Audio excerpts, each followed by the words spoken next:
కాంగ్రెస్ పార్టీని కాదని ఈరోజు ఆస్థానికి బాయ్ బాయ్ చెప్పి గులాబీ కండువా ఎందుకు కప్పుకున్నారు సురేష్ రెడ్డి గారు? రాజకీయ పరంగా ఇన్ని తరాలుగా సేవ చేసిన వ్యక్తి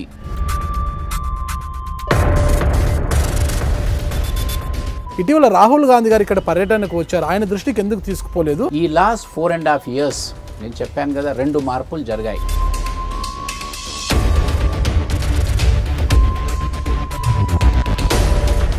దానికి మీ సమాధానం? మీరు బాగా రీసెర్చ్ చేశారు. పవర్ కోసమే వచ్చారు మీరు అని అంటున్నారు అనమాట. ఈ లాస్ట్ 10 yearsలో 5 years కాంగ్రెస్ పార్టీ అధికారంలో ఉండే. ఆ టైంలో నేను లాబింగ్ చేసుకుని నాకు అప్పుడే ఎమ్మెల్సీ ఇవ్వండి, లేకుంటే అప్పుడు నాకు రాజ్యసభ ఇవ్వండి అని చెప్పేవాడిని. అలాంటి మంచి పేరు తెచ్చుకున్న మీలో ఒక చిన్న మచ్చ మిగిలిపోయింది. సురేష్ రెడ్డి సమయంలో అటువంటిది జరగలేదు. సురేష్ రెడ్డి సమయంలో జరిగింది, నా సమయంలో జరిగింది ఏంటంటే ఇక్కడ లోపం జరిగింది. అప్పుడు మీ పేరు ఎందుకు రాలేదు, ఎందుకు సీఎం కాలేకపోయారు? అప్పుడు లాబీస్దే కొంచెం పై చేయి ఉందనే భావన నాకు కలుగుతుంది. చంద్రబాబు నాయుడుకి నాన్ బెయిలబుల్ వారెంట్ రావడము ఇప్పుడు అంటే ఇన్ని నెలల తర్వాత కరెక్ట్ అంటారు? అసలుకి అంటే క్లియర్ కట్ డెఫినేషన్స్ ఉన్నాయి. మనము గవర్నమెంట్ నడిపించేటప్పుడు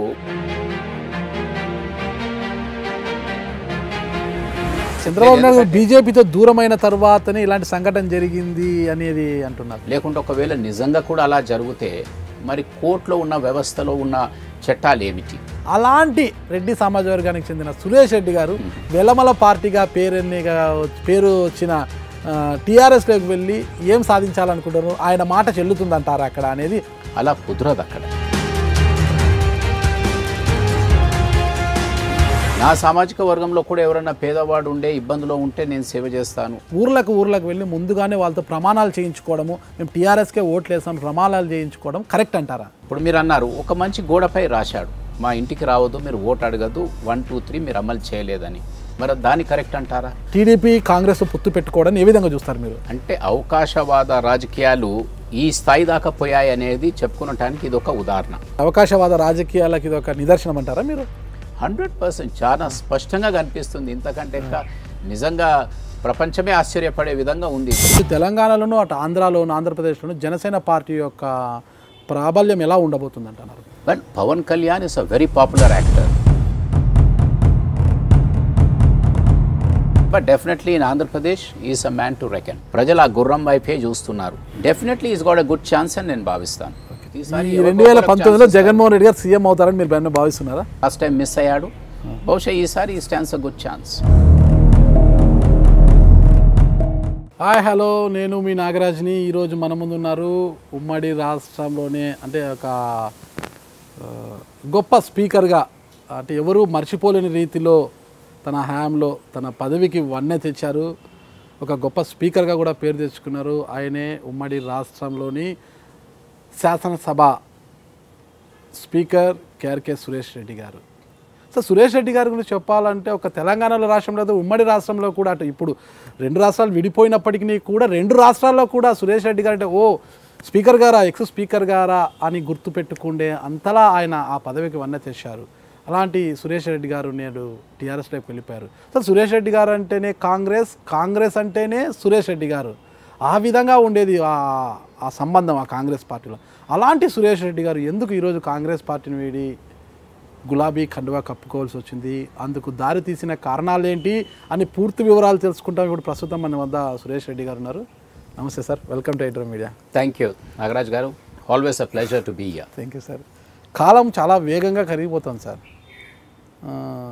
ఆ కాలంతో పాటు అందరూ కూడా కరిగిపోతారు, కానీ సురేష్ రెడ్డి గారు మాత్రం అలాగే అదే వన్నెతో, అదే కళతో, అదే గ్లామర్తో ఉన్నారు. ఏంటి ఆ రహస్యం అసలుకి? వెల్, ప్రజల మధ్యన ఉంటాను కాబట్టి వారితో మాట్లాడుతూ ఉంటాము. ఆ విశ్వాసము, ఆ నమ్మకం ఎప్పుడు నాకు, ఆ ధైర్యం నాకు కల్పిస్తుంటారు కాబట్టి అందుకే ఆ విధంగా ఉంటాను. దాంతోపాటు కొంచెం మన జీవితంలో క్రమశిక్షణ అనేది ఇంపార్టెంటు. మన పనిలో కానీ లేకుంటే మన నిటి జీవితంలో ప్రతిరోజు చేయవలసిన కొన్ని కార్యక్రమాలు చేస్తూ ఉంటే హెల్తీగా, హ్యాపీగా, కాన్ఫిడెంట్గా ఉంటాం. అంటే సురేష్ రెడ్డి గారు అంటే మేము ఎక్కువగా 2004లో అసెంబ్లీ స్పీకర్గా మేము చూసామన్నమాట. ఆ రోజుల్లో అసలు మీరు స్పీకర్ కుర్చీలో కూర్చొని ఉంటే ఆ హుందాతనం, అసలుకి మీరు మాట్లాడే తీరు, అన్ని పార్టీలను కూడా సమానంగా ఇది చేస్తూ అసలుకి పక్షపాత ధోరణి అనేది లేకోకుండా చేసే తీరు, ఆ రోజు మిమ్మల్ని ఎలా చూస్తుంటే ఈరోజు మిమ్మల్ని అలాగే చూస్తున్నట్టుంది అనమాట. Thank you. అసలు అలా కొనసాగాలంటే ఏం చేయాలనేది అసలు ప్రతి ఒక్కరిలో ఏమి ఉండాలి అసలుకి? వెల్, ఫండమెంటలీ నేను ఇప్పుడే చెప్పాను కదా, ఒకటేమో డిసిప్లిన్, అండ్ సెకండ్ ఏంటంటే మోస్ట్ ఇంపార్టెంట్, ప్రజా జీవితంలో ఉన్నప్పుడు మన ప్రయారిటీస్ ఏమిటి అనేది ఇంపార్టెంట్. కొందరికి ప్రయారిటీస్ పదవిపై ఉంటుంది, కొందరికి పొజిషన్స్ పైన ఉంటుంది, కొందరికేమో ప్రజలకు సేవ చేస్తూనే ఉంటాము, పొజిషన్స్ కానీ పవర్ కానీ వస్తూ ఉంటాయి పోతూ ఉంటాయి, కానీ ప్రజల మధ్యన ఉంటే డెఫినెట్లీ మనం మోర్ కాన్ఫిడెంట్గా ఉంటాము అనే ఒక నమ్మేవారిలో నేను ఒక్కోని.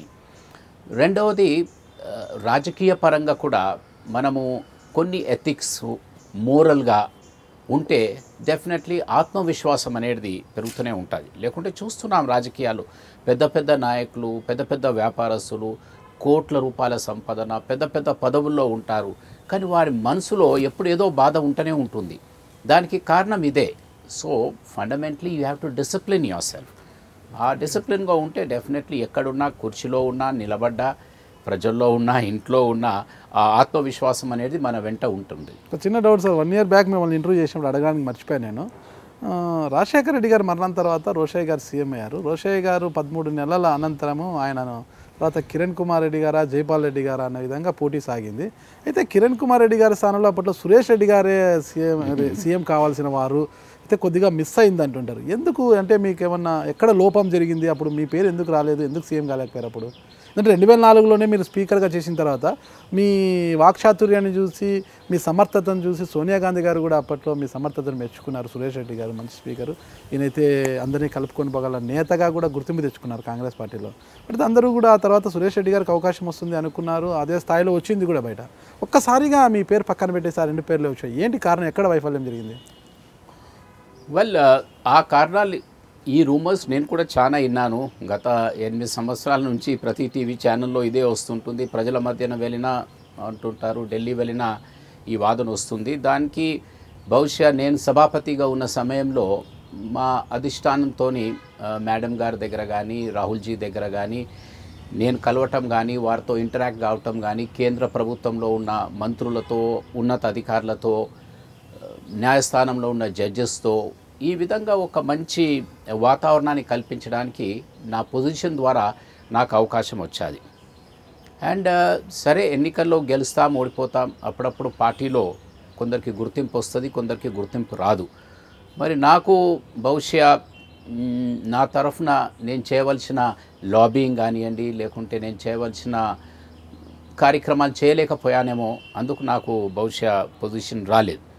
బట్ మొన్న కూడా మీకు చెప్పాను, అనేక సందర్భాల్లో చెప్పాను, రాజకీయాల్లో ప్రత్యేకంగా పెద్ద రాజకీయ పార్టీల్లో యూ హ్యావ్ 2 categories. ఒకటి లాబీయిస్ట్ ఉంటారు, లాయలిస్టులు ఉంటారు. లాబీయిస్ట్ అంటే ఎప్పుడు కూడా ముందు కనిపిస్తూ ఉంటారు, వాళ్ళది వాళ్ళే చెప్పుకుంటూ ఉంటారు. లాయలిస్టులు అంటే మాలాంటి వారు గ్రామాల్లో పనిచేస్తుంటారు, ప్రజల మధ్యన ఉంటాము, పార్టీ కార్యక్రమాలు వారికి వివరిస్తూ ఉంటాము. సో ఇప్పటి రాజకీయ వాతావరణంలో లాబీస్దే కొంచెం పై చేయి ఉందనే భావన నాకు కలుగుతుంది.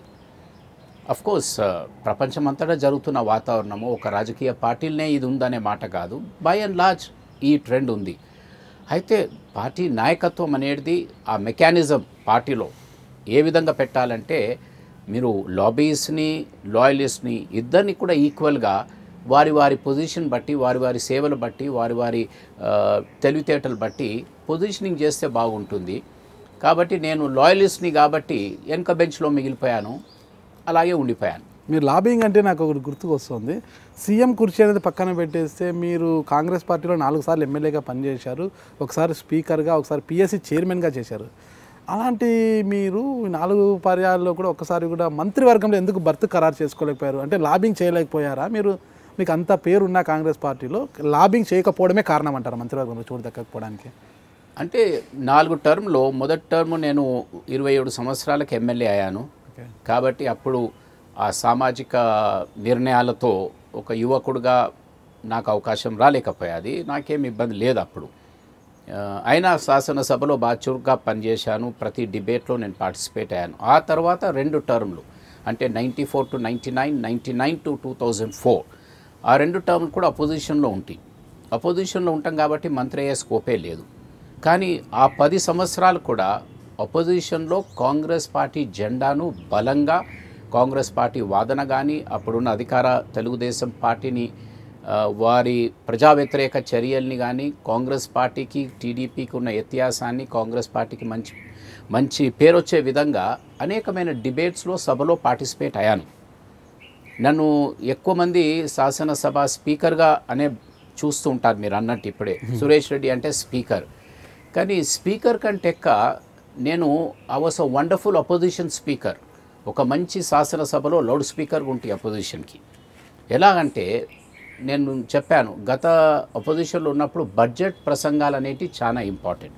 బడ్జెట్ పైన మీరు గవర్నమెంట్ని నిలదీయటానికి, వారి వాగ్దానాల్ని బయటపెట్టడానికి, ఎలా లోపాలు జరిగాయి అని చెప్పడానికి అది ఒక బాగా సీరియస్గా స్టడీ చేసి మాట్లాడే డిబేట్ అది. అటువంటి బడ్జెట్ పైన 10 సంవత్సరాలు నేనే మాట్లాడాను. అది బహుశా అది కూడా ఒక రికార్డ్. నార్మలీ రోసయ్య గారు మ్యాక్సిమం బడ్జెట్లు ప్రవేశపెట్టారనేది 15 సార్లు వారి బడ్జెట్లు వచ్చాయి. కానీ 10 సార్లు కంటిన్యూస్గా అపోజిషన్లో డిబేట్ చేసిన వ్యక్తి సురేష్ రెడ్డి అనేది బయట ఎక్కువ రాలే. But I debated for the party.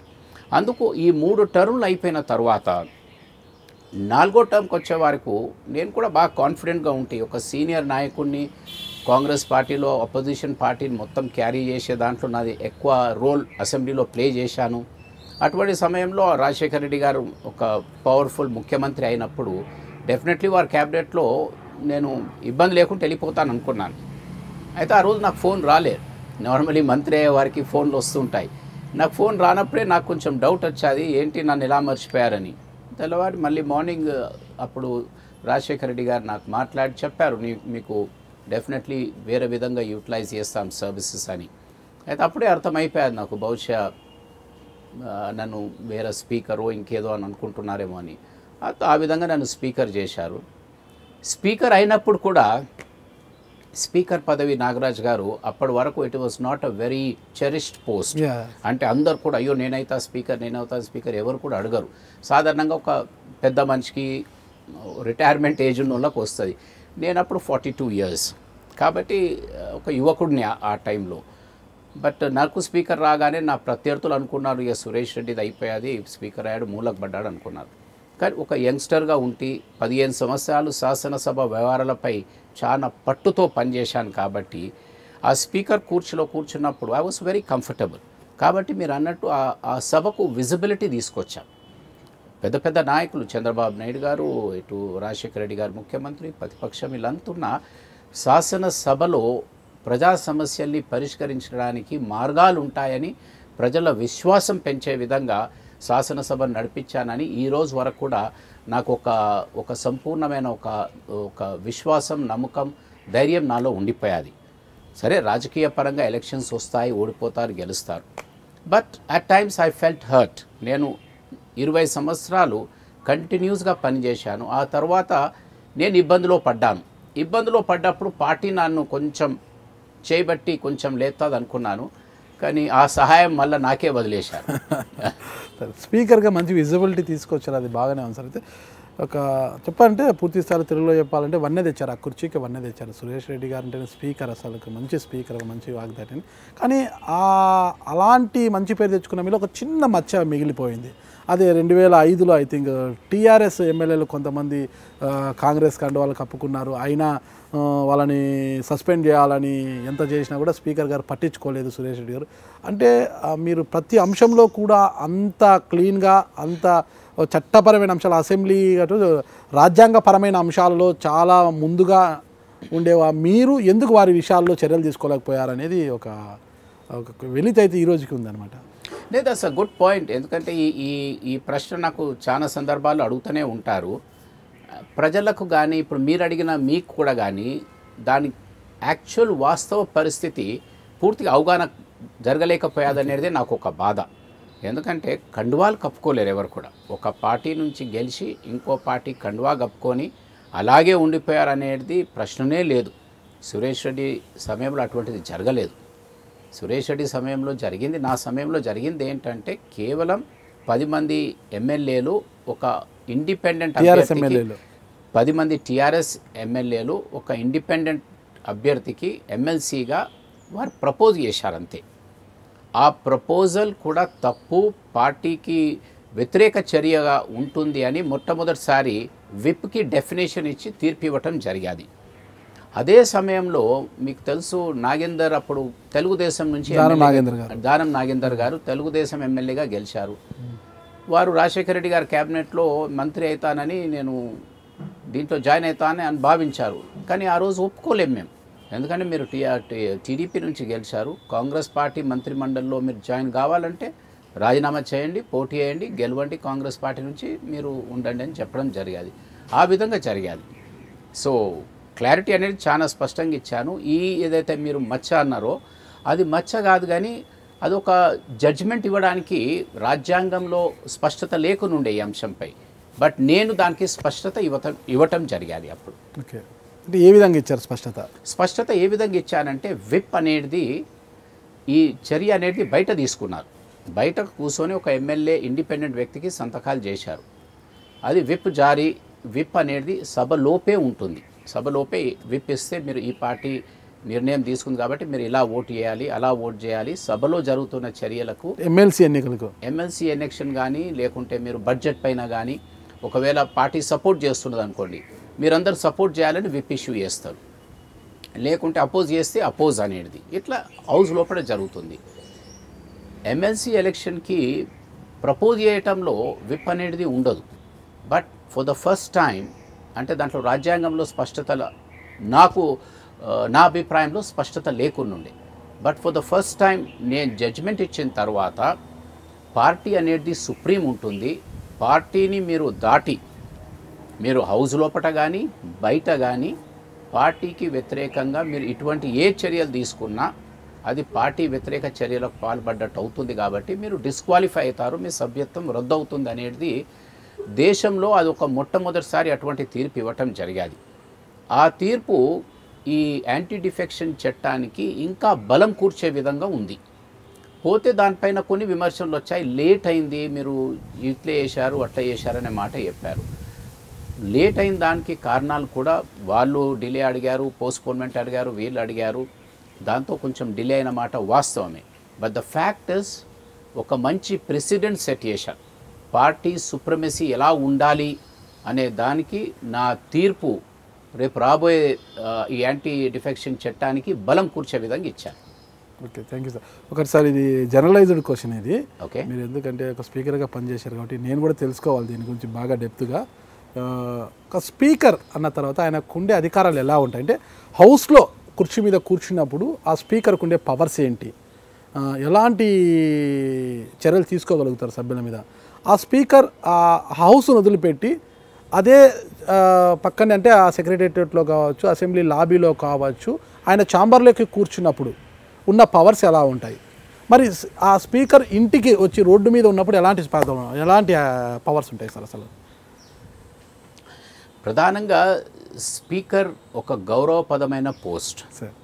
అది ఆ గౌరవం స్పీకర్ పోస్ట్కి ఎందుకు ఇస్తారంటే స్పీకర్ న్యూట్రల్గా పనిచేయాలి అని ఒక భావనతో ఇటు ప్రతిపక్షానికి అధికార పక్షానికి లేకుంటే కొంచెం సంఖ్య తక్కువ ఉన్న పార్టీస్కి కూడా ప్రాధాన్యత కల్పించాలి అనే ఉద్దేశంతో స్పీకర్ గారికి ఆ రోల్ ఉంటుంది. This is the role of the speaker. Not మీరు అడిగిన దానికి మీరు అడిగేది powers of the speaker. Power of the speaker ఏముంటుంది? ప్రజాస్వామ్యము, పార్లమెంటరీ డెమోక్రసీ. స్పీకర్ పవర్ అంతా కూడా హౌజే స్పీకర్కి ఇస్తుంటుంది. హౌజ్ స్పీకర్కి ఎట్లా ఇస్తుంది? సంఖ్య బట్టే ఇస్తుంది కదా. అవును. కాబట్టి ఆ సంఖ్య ఎలా వస్తుంది? ఎవరికి అధికారం ఉంటుందో వాళ్ళదే సంఖ్య ఉంటుంది. చివరికి ఏదైనా నిర్ణయం స్పీకర్ తీసుకున్నా దాన్ని ఓట్ పెట్టే అవకాశాలు ఉంటాయి. ఈ మెంబర్ని అల్లరి చేస్తున్నాడు, నేను సస్పెండ్ చేస్తున్నాను అన్నప్పుడు ఆ సస్పెన్షన్ని ఓటింగ్ ద్వారా దాన్ని ఆమోదన పొందుతుంది. ఆ ఓటింగ్ అప్పుడు ఎక్కువ సభ్యులు దాన్ని వ్యతిరేకించారనుకోండి, అది సభాపతి గారి నిర్ణయానికి భిన్నంగా అవుతుంది. అందుకేమవుతుందంటే అందుకే గౌరవపదంగా హానరబుల్ స్పీకర్ అంటారు. హానరబుల్ స్పీకర్ అనడానికి కారణం అదే. అందరం కలిసి స్పీకర్ని రక్షించాలి. స్పీకర్ని రక్షిస్తే స్పీకర్ మన అందరినీ సభను బాగా నడిపిస్తాడనేది ఉంది. But the power lies in the house, not in the speaker. Speaker చేతిలో సర్వ అధికారాలు అనేది ఏదైతే అంటారో ఆ సర్వ అధికారాలంతా కూడా సభ్యుల ద్వారా సభాపతికి వస్తుంది. సభాపతికి అధికారాలు అనేటి సభ నుంచే వస్తాయి. సో ఫండమెంటలీ గవర్నింగ్ దాంట్లో మనలో ఉన్న డిప్లొమసీతో, మనలో ఉన్న విట్తో, నవ్వుతో, అప్పుడప్పుడు బెదిరింపుతో, అప్పుడప్పుడు ఓందాతనంతో, అప్పుడప్పుడు కోపంతో హౌస్ని మనం కంట్రోల్ చేసే పరిస్థితి ఉంటుంది. అదంతా ఎందుకు కంట్రోల్ అంతా కేవలం సభలో చర్చ జరగాలి.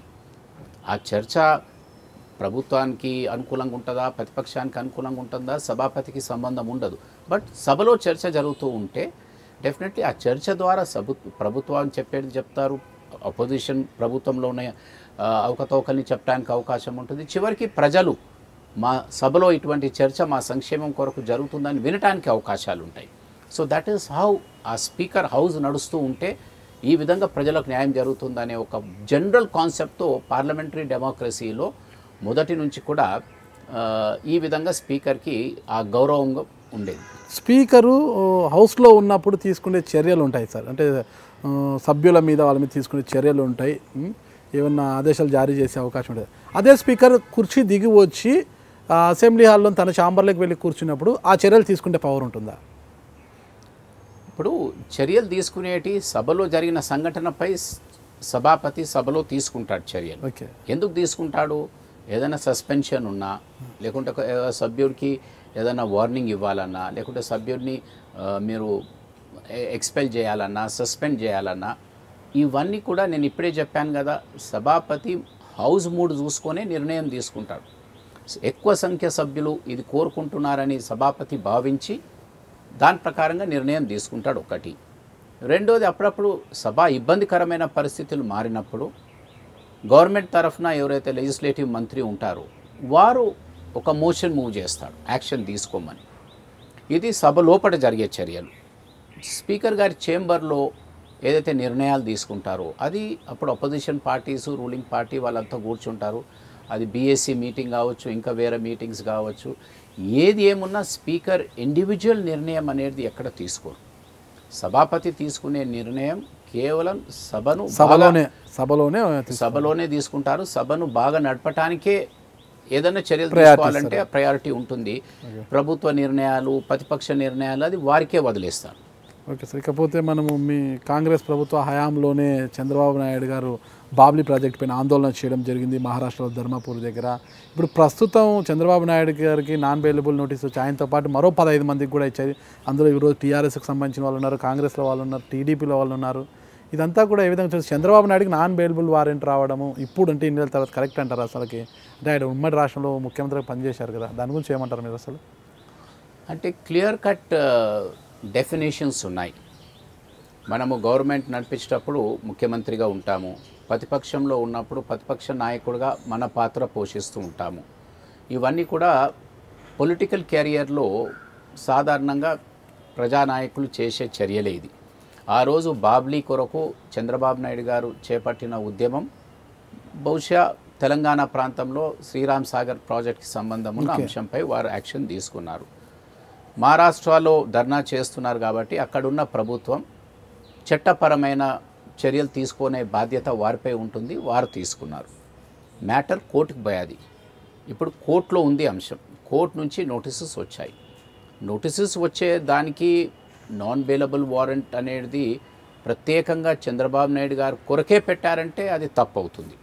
కానీ నాన్ బెయిలబుల్ వారెంట్ ఎవరైతే కోర్టుకి రారో, అది ముఖ్యమంత్రి కావచ్చు, సాధారణ వ్యక్తి కావచ్చు, ఎవరికైనా చట్టాలు సమానంగానే ఉంటాయి కదా, ఈక్వల్గా ఉంటాయి. అంతే. కాబట్టి ఆ చట్ట న్యాయస్థానంలో అటువంటి చట్టానికి విరుద్ధంగా ఎవరన్నా పనిచేస్తే ఆ చట్టాలో ఉన్న పరిధి లోపల వచ్చిందొచ్చది. అయితే పోతే దానికి మనము పెద్ద అల్లర పడే పరిస్థితి. చంద్రబాబు నాయుడు బీజేపీతో దూరమైన తర్వాతనే ఇలాంటి సంఘటన జరిగింది అనేది అంటున్నారు సార్. అంటే పొలిటికల్గా అది ఒక కోయిన్సిడెన్స్ కావచ్చు, లేకుంటే ఒకవేళ నిజంగా కూడా అలా జరిగితే మరి కోర్టులో ఉన్న వ్యవస్థలో ఉన్న చట్టాలు ఏమిటి, అలా చేయడానికి వీలుంటుందా అనేది మనం ఒకసారి ఆలోచించుకోవాలి. రెండవది, ఒకవేళ నిజంగా కూడా అలా జరిగినప్పటికి కూడా మనము న్యాయస్థానంలో ముఖ్యమంత్రి గారికి నాన్ బెయిలబుల్ వారెంట్ వచ్చినా దానికి సమాధానం చెప్పుకునటానికి ముఖ్యమంత్రి గారి న్యాయవాదితో మనం మాట్లాడటానికి స్కోప్ ఉంది. సో పొలిటికలైజ్ చేయటం ఒక అంశము, రెండవది యాజ్ పర్ లా అంటే చట్టం ఏం చెప్తుంది అనేది దాన్ని అర్థం చేసుకునడం కూడా important. So in my view ముఖ్యమంత్రి గారు ప్రతిపక్ష నాయకుడిగా ఉన్నప్పుడు ఒక మంచి కార్యక్రమం, ఒక మంచి అంశాన్ని ముందుకు తీసుకొచ్చాడు, దాన్ని నేను సమర్థిస్తాను. కానీ నాన్ బెయిలబుల్ వారెంట్ వారు కేవలం రాజకీయ పరంగానే కోర్టు ఇచ్చాదంటే మాత్రం of course it is a scope where we have to look in to it. ఇంకా ఈ విషయాలను మనం పక్కన పెడితే ఇప్పుడున్న ప్రస్తుత అంశంలోకి మనం ఒకసారి ఎంటర్ అవుదాం సార్. మనం అంటే సురేష్ రెడ్డి గారు అంటేనే అందరికి గుర్తుకొచ్చేది కాంగ్రెస్ పార్టీ, ఒక అద్భుతమైన స్పీకరు, కాంగ్రెస్ పార్టీ అంటే సురేష్ రెడ్డి గారు అంటేనే కాంగ్రెస్ పార్టీ. ఇంత అవినాభావ సంబంధం అన్నమాట. చెప్పాలంటే భార్యాభర్తల సంబంధం లాంటిది అనుకోవచ్చు. అంత గొప్ప సంబంధం వారిద్దరిది కూడా. అంత గొప్ప సంబంధము ఆ కాంగ్రెస్ పార్టీలో ఎన్నో ఉన్నతమైన పదవులు ఆడారు. పిఎస్సి చైర్మన్, స్పీకరు, 4 సార్లు ఎమ్మెల్యే, ఎన్ని పదవులు చేశారు మీరు. ఇంత చేసిన మీకు చెప్పాలంటే కాంగ్రెస్ పార్టీలో సురేష్ రెడ్డి గారు మరియు చిన్నారెడ్డి గారిని ఒక ఇంటెలెక్చువల్స్ అంటే ఒక మేధావి వర్గానికి చెందిన వారిగా వివరణిస్తూ ఉంటారంట. అంతటి గుర్తింపునిచ్చిన కాంగ్రెస్ పార్టీని కాదని ఈరోజు ఆ హస్తానికి బాయ్ చెప్పి గులాబీ కండువా ఎందుకు కప్పుకున్నారు సురేష్ రెడ్డి గారు? ఏంటి కారణం?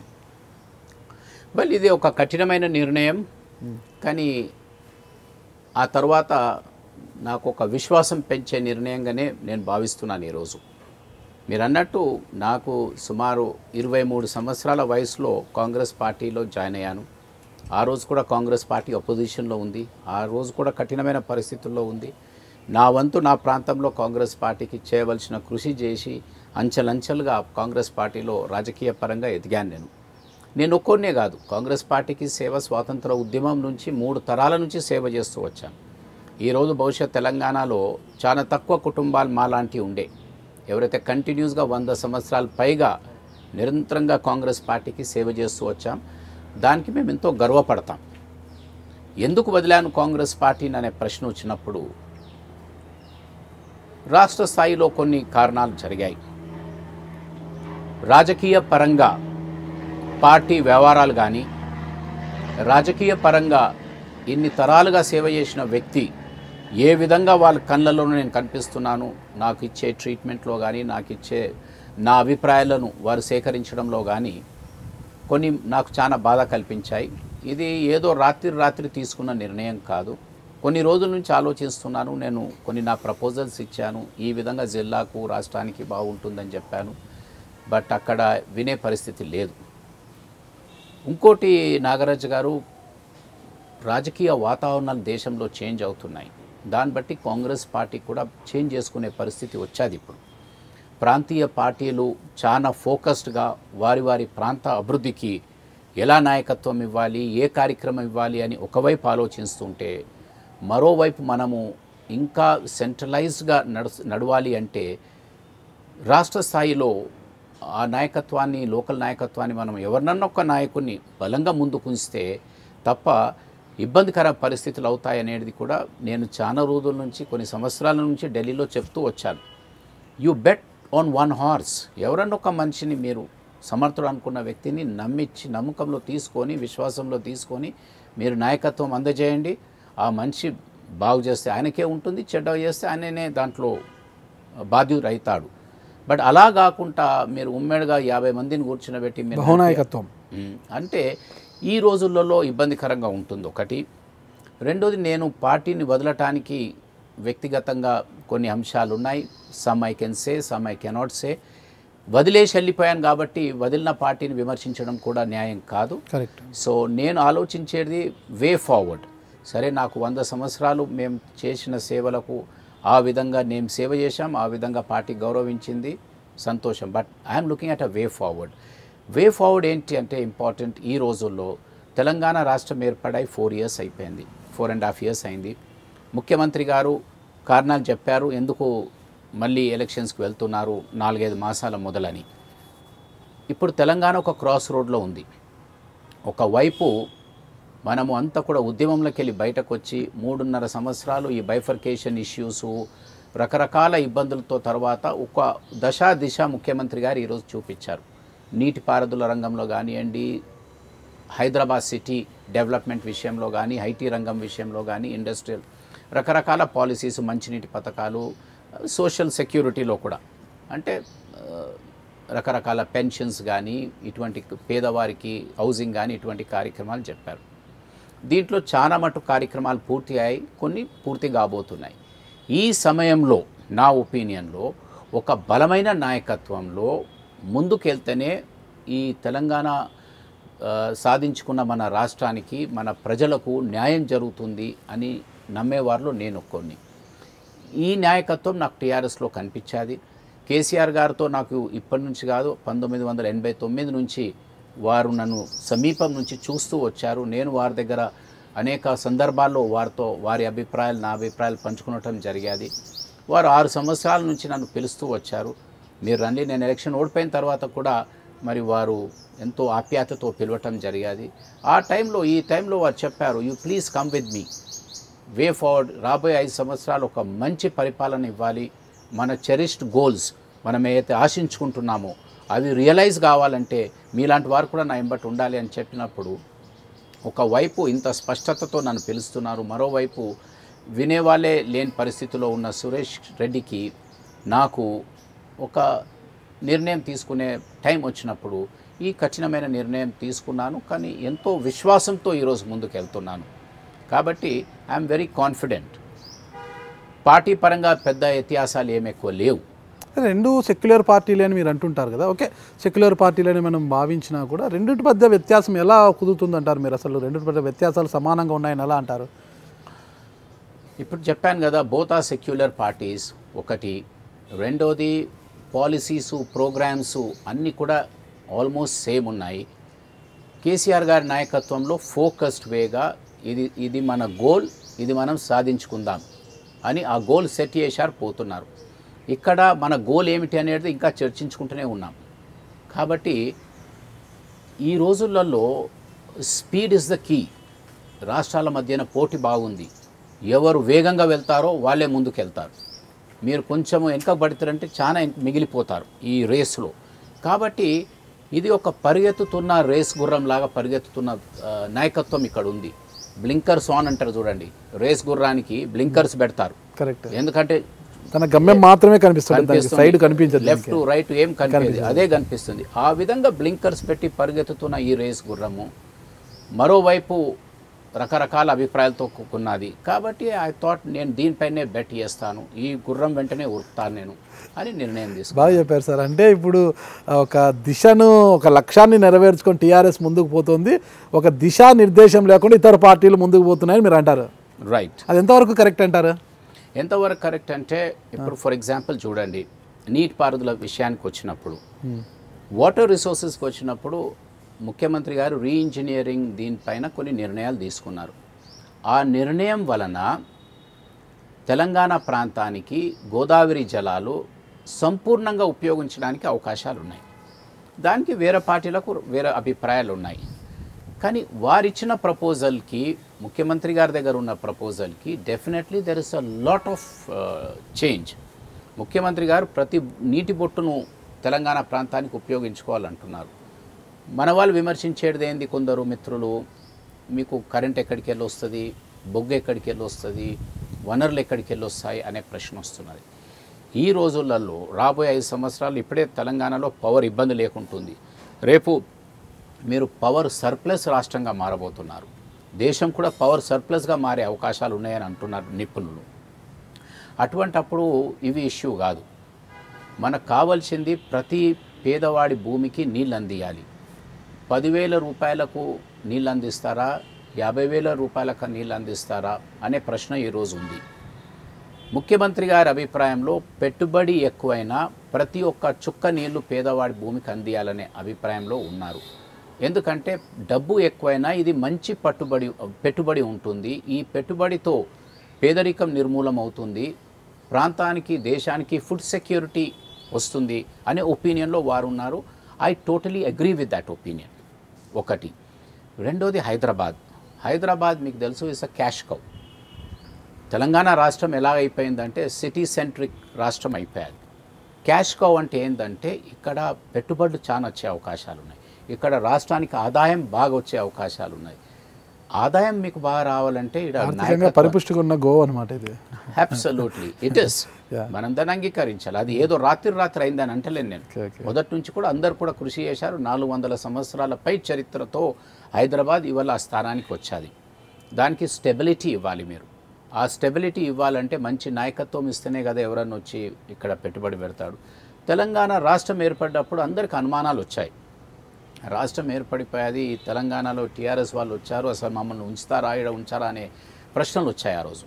కానీ 4 సంవత్సరాల తర్వాత ఈరోజు చూస్తే హైదరాబాద్లో everybody is happy. Number 1, law and order ఏదైతే చాలా ముఖ్యమో లా అండ్ ఆర్డర్ చాలా ఫోర్స్ఫుల్గా ఇంప్లిమెంట్ అవుతుంది. ఏ ఒక్క మనిషి కూడా ఇబ్బంది లేకుండా ఉండే వాతావరణం కల్పించారు. రెండోది, మూడోది ఒక ఫేస్ ఆఫ్ ద సిటీ. ఇప్పుడు ఈరోజు ఐటీ మినిస్టర్ కేటీఆర్ గారు ఉన్నారు. వారు ప్రపంచ సదస్సుల్లో మాట్లాడుతున్న సమయంలో కానీ హైదరాబాద్లో మాట్లాడుతున్న సమయం కానీ హైదరాబాద్కి బ్రాండ్ అంబాసిడర్గా చాలా చక్కగా పనిచేస్తున్నారు.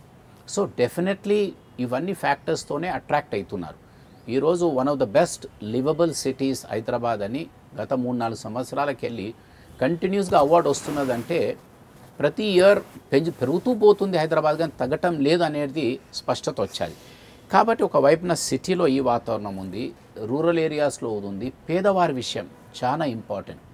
బడుగు బలహీన వర్గాల పేద ప్రజలు, వారికి కూడా ఆత్మవిశ్వాసం పెంచడానికి సోషల్ సెక్యూరిటీలో పెన్షన్స్ కానివ్వండి, లేకుంటే ఎంప్లాయ్మెంట్లో కానివ్వండి, సెల్ఫ్ ఎంప్లాయ్మెంట్లో కానివ్వండి, దే బీన్ సర్టన్ స్కీమ్స్ ఉన్నాయి.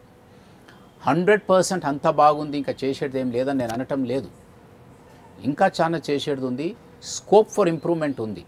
నేను ముఖ్యమంత్రి గారితో మాట్లాడినప్పుడు కూడా చెప్పాను. వారు అందుకే చెప్పారు కదా, కేశవరావు గారు సీనియర్ నాయకుడితో ఒక కమిటీ వేశారు. ఇంకా పథకాలలో ఇంకేం మార్పులు తీసుకురావాలి, ఇంకా అదనపుగా ఏడ ఇంప్రూవ్మెంట్స్ చేయాలి అని తెలుసుకునటానికి ఒక కమిటీ కూడా పనిచేస్తుంది. సో ఈ వాతావరణంలో నేను 2వ ఇన్నింగ్స్ స్టార్ట్ చేశాను. 2వ ఇన్నింగ్స్ ఎప్పుడు ఆడతారు మీరు? మ్యాచ్ క్రూషియల్ స్టేజ్లో ఉంటుంది. ఎందుకంటే ఫస్ట్ ఇన్నింగ్స్లో టీమ్ స్కోర్ ఉంటుంది, వాళ్ళు కొడతారు, వీళ్ళు కొడతారు, అది ఉంటుంది, ఇది ఉంటుంది. 2వ ఇన్నింగ్స్ మనం ఎలా ఆడితే మ్యాచ్ పరిణామాలు దాని అవుట్కమ్ అలా ఉంటుంది. బాధ్యతతో ఉండాలి. కాబట్టి ఇప్పుడు నేను 2వ ఇన్నింగ్స్ స్టార్ట్ చేసేటప్పుడు పూర్తి అనుభవంతో ఉన్నాను. మా ప్రాంతానికి, మా జిల్లాకు, రాష్ట్రంలో ఎక్కడ ఏం అవసరాలు ఉన్నాయి అనేది సమగ్రంగా నాకు ఒక ఆలోచన ఉంది, స్పష్టత ఉంది. రెండవది గోల్ ఏంటనేది చాలా స్పష్టంగా ఈరోజు సెట్ అయి ఉంది. కాబట్టి అటువంటప్పుడు ఈ సెకండ్ ఇన్నింగ్స్ ఆడటంలో నాకు ఇబ్బంది లేకుండా ఫుల్ ఫ్లోలో ఆట ఆడటానికి అవకాశాలు ఉన్నాయని నేను భావిస్తున్నాను. Cricket player sir? క్రికెట్ ఆడేవారు మీరు? వెళ్ళి ఆడుతుంటే స్కూల్లో ఉన్నప్పుడు మొత్తం పొజిషన్ చూపిస్తుంటే. ఓకే సార్, సెకండ్ ఇన్నింగ్స్ ఆడుతున్నారు, బాగానే ఉంది. అయితే ఒక విజన్, ఒక విజిబిలిటీతో ముందుకు పోతుంది టీఆర్ఎస్ పార్టీ. తన గమ్యం ఏదో తను నిర్ణయించుకొని పోతుంది. ఇతర పార్టీలకు ఆ గమ్యం లేదు, ఎటువంటి అటు వెళ్ళిపోతున్నాయి అని మీరు అంటున్నారు, బాగానే ఉంది. అయితే ఈ విషయం మీరు 2014లో ఎందుకు గుర్తించలేకపోయారు? 2014లో కూడా టీఆర్ఎస్ నుంచి మీకు ఆహ్వానం వచ్చింది, పార్టీ టికెట్ ఇస్తాము, మా పార్టీలకు రండి, సముచిత స్థానం కల్పిస్తాము అధికారంలోకి వస్తే అన్నారు. కానీ అప్పుడు మీరు ఒప్పుకోలేదు. అంటే ఆ రోజు ఏమి తెలంగాణని ఇచ్చింది కాంగ్రెస్ పార్టీ కావచ్చు, ఇక్కడ కాంగ్రెస్ పార్టీ వస్తుందన్న ధీమా సురేష్ రెడ్డి గారిలో ఉండింది. ఈరోజు ఆ ధీమా ఏమైంది? 2014లో కాదనడం ఏంటి, ఈరోజు అవునడం ఏంటి? టీఆర్ఎస్లోకి వెళ్ళడానికి ఎందుకు కండవా కప్పుకున్నారు అనేదే ఇక్కడ ప్రశ్న. That's a good question Nagaraj గారు. ఐఎమ్ గ్లాడ్ మీరు ఈ ప్రశ్న అడిగారు నాకు. ఎందుకంటే ఇప్పుడే చెప్పాను, 2014లో ఆ రోజు టీఆర్ఎస్ పార్టీ ఉంది, ప్రభుత్వం లేదు. ఆ రోజు తెలంగాణ రాష్ట్రం ఏర్పడిపోయింది. నేను కాంగ్రెస్ వాదిగా తెలంగాణ రాష్ట్ర ఏర్పాటు కొరకు అఖిలపక్ష మీటింగ్లో తెలంగాణ నుంచి రిప్రజెంటేటివ్గా పోయాను. ఆ మీటింగ్లో తెలంగాణ రాష్ట్ర ఏర్పాటు ఫైనలైజ్ చేయించాను. కాబట్టి ఆ రోజు ఖచ్చితంగా నేను కాంగ్రెస్ పార్టీ నుంచి తెలంగాణ నుంచి పోటీ చేశాను. తెలంగాణ నుంచి కాంగ్రెస్ అభ్యర్థిగా పోటీ చేశాను. తెలంగాణ నుంచి కాంగ్రెస్ పార్టీలో కొనసాగుతానని స్పష్టంగా చెప్పడం జరిగేది. ఈ లాస్ట్ 4.5 years నేను చెప్పాను కదా, 2 మార్పులు జరిగాయి నా నిర్ణయం తీసుకునటానికి. ఒకటి, టీఆర్ఎస్ ప్రభుత్వం ఈ 4 సంవత్సరాల్లో వారు తీసుకున్న నిర్ణయాలు, వారు తీసుకున్న కార్యక్రమాలు, వారు ఏ విధంగా పరిపాలన అందిస్తున్నారు అనేది ఒకవైపు. రెండోది, మా వైపు కాంగ్రెస్ పార్టీలో మా సేవలు ఎంతవరకు ఉపయోగం ఉంటున్నాయి, పార్టీ ఏ విధంగా నడుస్తుంది, రేపు పార్టీ నాయకత్వాలు ఇక్కడ ఏమేమి లోపాలు ఉన్నాయి అనేటివి రెండు కూడా చాలా స్పష్టంగా కనిపించాయి. అటువంటి సమయంలో నేను నిర్ణయం తీసుకునడానికి కారణం ఒకటి, ఇక్కడ పరిస్థితులు ఈ విధంగా ఉన్నాయి. రెండోది ఇప్పుడే చెప్పాను కదా, లాస్ట్ 4.5 years 4.5 సంవత్సరాల క్రితం ఉన్న వాతావరణానికి ఈరోజు ఉన్న వాతావరణానికి వ్యత్యాసం ఏంటంటే, ఒక పార్టీ అధికారంలోకి వచ్చిన తర్వాత కొన్ని కార్యక్రమాలు చేపట్టారు. ఈ కార్యక్రమాల్లో మార్పు జరిగితే మాత్రం తప్పనిసరిగా రాష్ట్రం చాలా ఇబ్బందులు ఎదుర్కొంటాయి. అందుకే మొన్న చెప్పాను కదా, నేను ఒక వేగంగా అభివృద్ధి రథం నడుస్తుంది, వేగంగా వెళ్తుంది. ఆ వేగంగా నడిపించే రథాన్ని, అభివృద్ధి రథాన్ని, ఆ డ్రైవర్ని ఎందుకు చేంజ్ చేస్తారు మీరు? There is no need in my view. So that is why I have decided to sail with him. సరే, విమర్శించుకునటానికి అప్పుడు ఒక మాట ఇప్పుడు ఒక మాట అనేది నాలో ఎప్పుడు లేదు. అది for me I was very power కోసమే వచ్చారు మీరు అని అంటున్నారు అనమాట. పవర్ కొరకు వచ్చేది ఉంటే నాకు 2014 తర్వాత ఎప్పుడైతే టీఆర్ఎస్ గవర్నమెంట్ వచ్చాదో అప్పుడు నన్ను పిలిచారు. అప్పుడు నేను వెళ్తే పవర్ కొరకు వెళ్ళేవాడిని. నాకేదో ఎమ్మెల్సీ ఇచ్చేవారో, రాజ్యసభ ఇచ్చేవారో, లేకుంటే ముఖ్యమంత్రి గారు నా పొజిషన్ని చూసి, నా కెపాసిటీని చూసి ఏదో విధంగా అకామిడేట్ చేయించేవారు. కానీ ఆ రోజు వెళ్ళలేను ఒకటి. రెండోది, ఈ రోజు కూడా ఎప్పుడు వెళ్ళాను నేను టీఆర్ఎస్ పార్టీలో, అక్కడ టీఆర్ఎస్ పార్టీలో ఆర్మూరు, బాల్కొండ, నిజామాబాద్ జిల్లాలో మొత్తం అభ్యర్థుల ప్రకటన అయిపోయాది. అభ్యర్థుల ప్రకటన అయిపోయిన తర్వాత అన్కండిషనల్గా ముఖ్యమంత్రి గారి దగ్గరికి వెళ్ళాను నేను. వారు పిలిచినప్పుడు డెఫినెట్లీ మీరు ఇంత మంచి మనసుతో, ఇంత ఆప్యాయతతో, ఇంత కాన్ఫిడెంట్తో మీరు నన్ను ఆహ్వానించినప్పుడు, సార్ ఐఎమ్ జాయినింగ్ అన్కండిషనలీ అని చెప్పాను. మీరు తర్వాత నన్ను ఎట్లా వాడుకుంటారో, ఎట్లా ఉపయోగిస్తారో అది మీపై వదిలేస్తాను అని చెప్పి నేను I join the party. Because I told him only one thing, ఏంటంటే సార్ మీరు చేపడుతున్న ఈ కార్యక్రమాలు తప్పనిసరిగా రాష్ట్రానికి అవసరము, they have to be completed ఒకటి. రెండోది, అక్కడక్కడ కొన్ని మార్పులు చేర్పులు అవసరం ఉన్నాయి. స్కోప్ ఫర్ ఇంప్రూవ్మెంట్ ఏదైతే అంటున్నామో దానికి ముఖ్యమంత్రి గారు అంగీకరించి ఒక కమిటీని ఏర్పాటు చేశారు. సో ఈ విధమైన వాతావరణం ఉన్నప్పుడు డెఫినెట్లీ ఇప్పుడే చెప్పాను కదా, సెకండ్ ఇన్నింగ్స్ అనేది కూడా I want to play it more confidently so that మన గోల్ అచీవ్ కావాలి. మ్యాచ్ గెలవాలి. మనం మ్యాచ్ గెలవటం అంటే తెలంగాణ దేని కొరకైతే సాధించుకున్నామో ఆ అంశాలన్నీ కూడా పూర్తి అయితేనే తెలంగాణ రాష్ట్ర లక్ష్యం అనేది మనకు సంపూర్ణంగా మనం పొందామనే ఒక విశ్వాసం ప్రజల్లోకి వస్తుంది. అంటే మీరు పవర్ కోసం వెళ్ళాలంటే 2014లో గవర్నమెంట్ ఫామ్ అయిపోతే వెళ్ళేవాడిని అంటున్నారు. అది ఆ రోజు ఎందుకు వెళ్ళలేకపోయినా, సో రెండో పర్యాయం కూడా ఒకసారి తీసుకుంటే ఇటీవల వస్తున్న సర్వేలు కావచ్చు, నేషనల్ మీడియాస్ చేస్తున్న సర్వేలు ప్లస్ కేసీఆర్ గారి వ్యక్తిగత సర్వే ఏది తీసుకున్నా కూడా కేసీఆర్ గారికే పాజిటివ్గా వస్తుంది. అంటే 43% నుంచి 45% వరకు ఆయనకే పాజిటివ్గా వస్తుంది. అంటే ఈసారి కూడా మరోసారి కేసీఆర్ గారి అధికారంలోకి వచ్చే అవకాశం ఉండడంతో ఇక అధికారానికి దూరం కావాల్సి వస్తుంది. మరొకసారి మనం ప్రతిపక్షంలో ఎందుకు కూర్చోవాలనే ఏకైక ఉద్యమం ఆ సర్వేల ప్రలోభాలతోనే, ఆ సర్వేలను మీద ఆధారపడే సురేష్ రెడ్డి గారు ఈరోజు టీఆర్ఎస్లోకి వెళ్ళిపోయారు అంటున్నారు. వారికి మీరు ఇచ్చే సమాధానం? తప్పిది. ఎందుకంటే సురేష్ రెడ్డి నేను ఎప్పుడైతే జాయిన్ అవుతా అన్నానో ఆ రోజు వరకు ఏ సర్వే బయటకు రాలే. మీరు చెప్పిన ఈ సర్వేస్ అన్నీ కూడా గత 4-5 రోజుల నుంచి, వారం రోజుల నుంచి వచ్చాయి. నేను జాయిన్ అయింది అంతకు మొదలు 10-12 డేస్ అయిపోయాది. కాబట్టి నేను జాయిన్ అయ్యే సమయంలో కాంగ్రెస్ పార్టీ ఇంకా బెటర్ పొజిషన్లో ఉందని చెప్పారు. ఎన్డీటీవీ ఇది చెప్పేది, ఆ టీవీ ఇది చెప్పేదని చెప్పారు. సర్వేలు పవర్ కొరకు కాదు. టీఆర్ఎస్ పార్టీ కేసీఆర్ గారు చేసిన కార్యక్రమాలు పూర్తి కావాలనేది నా ఉద్దేశము. ఒకవేళ నా కాంట్రిబ్యూషన్ ఒక నయా పైసా ఉన్న పార్టీని ముందుకు తీసుకెళ్ళటానికి నేను ఎంతో సంతోషపడతాను. బట్ ఒకవేళ సర్వేలో టీఆర్ఎస్ గవర్నమెంట్ గెలుస్తుందని అనుకున్నప్పుడు నేను దాంట్లో పవర్ కొరకు పోవాలనుకుంటే డెఫినెట్లీ నాకు కూడా బార్గెన్ ఫర్ అ సీట్. నాకు ఎమ్మెల్యే టికెట్ ఇవ్వండి, ఫలానా చోటు ఇవ్వండి, నన్ను మంత్రో చేయండి, లేకుంటే నన్ను ఏదో చేయండి, లేకుంటే మళ్ళీ స్పీకరో చేయండి, ఏదో చేయండి అని అడిగేవాడిని. But I have join the party after the candidates were Suresh Reddy గారు not even contesting the election. Okay, సరే, అదే మీరు కంటెస్ట్ చేయరు ఎలక్షన్, మీరు పార్టీకి సపోర్టర్గా వెళ్తున్నారు. కానీ సురేష్ రెడ్డి గారికి ఇచ్చిన హామీ బలమైన హామీ ఏంటంటే ఎమ్మెల్సీగా ఇచ్చి మండలి చైర్మన్గా చేస్తామన్నారు. నాడు స్పీకర్గా చూసిన సురేష్ రెడ్డి గారిని మరోసారి మండలి చైర్మన్గా చూసే అవకాశం ఉంది అంటున్నారు. ఇదంతవరకు వాస్తవం? వెల్, మీరంతా ఇది ఊహించుకొని చెప్తున్నారు. మీరు నా వెల్ విషర్గా నన్ను మంచి ఆశీర్వదిస్తున్నారు, కానీ ఇది నిజం కాదు. It's not true. మండలి చైర్మన్ కాదు, ఎమ్మెల్యే కాదు. Definitely I'll be working in the party. నేను చెప్పాను కదా, ఇప్పుడు నాకు డెలివర్ చేయడానికి నా ప్రాంత అభివృద్ధి విషయంలో నా ప్రాంతం నుంచి నన్ను నమ్ముకున్న వాళ్ళకి కానీ, మా జిల్లా కానీ, ఇంకా మిగతా జిల్లాలలో నాకున్న అనుభవాన్ని, అక్కడున్న అవసరాలను ముఖ్యమంత్రి గారి దగ్గరికి తీసుకెళ్ళి వారిని రిక్వెస్ట్ చేసే అంత కెపాసిటీ నాకుంది. నా మాటను వారు గౌరవిస్తారనే నాకు నమ్మకం ఉంది. ఎందుకంటే నేను చెప్పేటి అన్నీ కూడా న్యాయమైన ఉంటాయనే ఒక నమ్మకంతోనే వెళ్ళటం జరుగుతుంది తప్ప అదర్ ఇష్యూస్ లేదు. ఒకవేళ పవరే నాకు అవసరం అనుకుంటే మీరు చెప్పినట్టు ఈ లాస్ట్ 10 yearsలో 5 years కాంగ్రెస్ పార్టీ అధికారంలో ఉండే ఆ టైంలో నేను లాబింగ్ చేసుకొని నాకు అప్పుడే ఎమ్మెల్సీ ఇవ్వండి, లేకుంటే అప్పుడు నాకు రాజ్యసభ ఇవ్వండి అని చెప్పేవాడిని. లేకుంటే పవరే ఇంపార్టెంట్ అనుకుంటే 2014లో టీఆర్ఎస్లో జాయిన్ అయ్యి నాకు ఇవ్వండి రాజ్యసభ అంటే వాళ్ళు definitely they would have honoured me. But that's not the issue. నేను మొదటి నుంచి కూడా ఒక లాయల్ కాంగ్రెస్ వ్యక్తిగా పనిచేశాను, లాయలిస్ట్గా. కాంగ్రెస్ పార్టీ ఇబ్బందులో ఉన్నప్పుడు జాయిన్ అయ్యాను, కాంగ్రెస్ పార్టీ ఇబ్బందులో ఉన్నప్పుడు కాంగ్రెస్ పార్టీ వెంట ఉన్నాను.